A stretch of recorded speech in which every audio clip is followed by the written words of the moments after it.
Hey girls, my name is Amanda. I'm so excited to be joining you for Wizard Scene Week here at Girl Scouts. Today we are going to be learning how to make the Golden Snitch Oreo ball.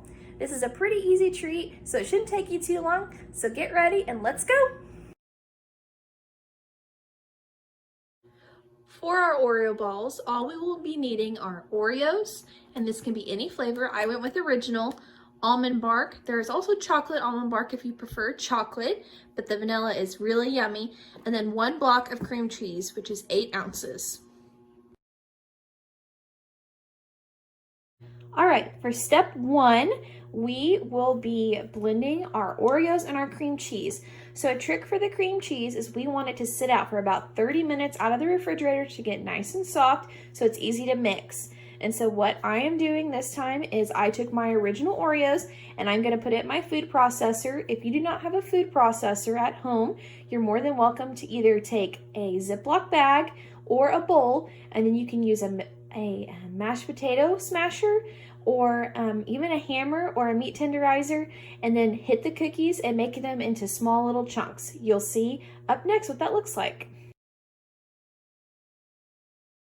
All right, now that we have chopped our Oreos and our cream cheese, it should come out with a mixture like this. Very much a soft, creamy batter that you can roll into bowls. I do want to say for our younger Girl Scouts that we do need to be careful using this because there is a blade down in there. And so please ask mom or dad or whoever is at home that can help you to get that out so you do not cut yourself. And for our older girls, be mindful. We don't want any cut fingers or hands trying to get this out and getting our mix out.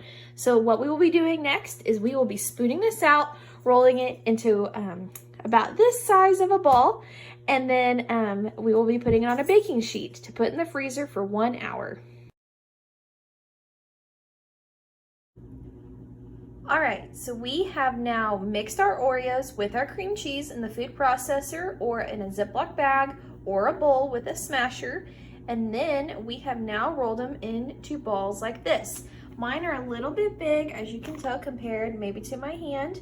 But you can make them as big or as small as you need. Maybe for our little mouths, we can make them a little bit smaller. And then for some adults, we can make them as big as we want. So there you go. They're all mixed in. We have our Oreos mixed with our cream cheese. And so now what we're gonna do, they are on a baking sheet and they will be going in the freezer for 1 hour.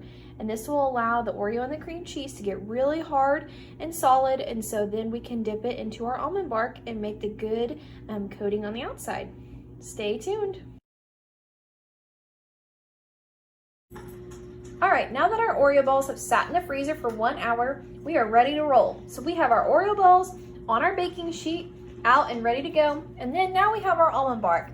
We have it in a glass bowl. I broke it into pieces and we will be putting it in the microwave about 30 seconds at a time to get it nice and creamy. All right, so we have now taken our melted almond bark out of the microwave. I cooked mine for about 2 minutes or so and stirring about every 30 seconds to make sure it was nice and melted.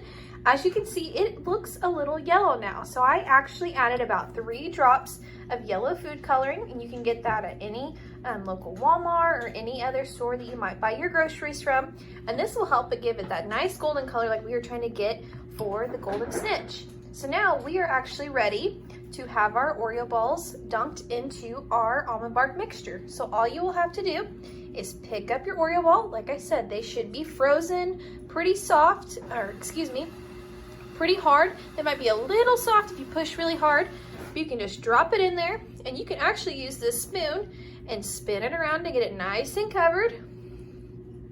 And you can decide however much almond bark you want on it, and then you will actually place it onto a piece of parchment paper.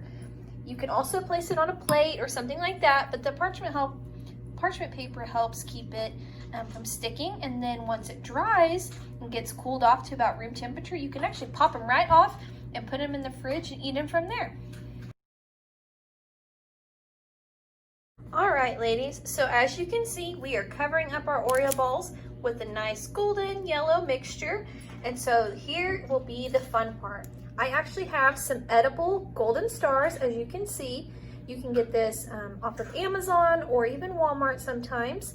And if you do not have them, that's okay too. We just want to make sure they are edible so you can eat these.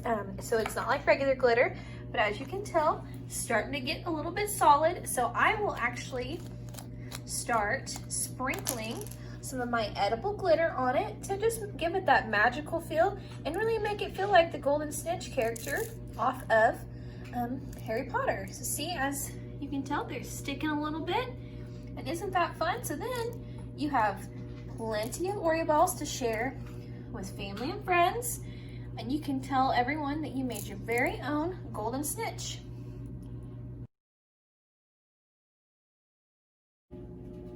All right, girls, so now that you have covered up your Oreo ball with the almond bark and sprinkled on your fancy glitter, you are all done.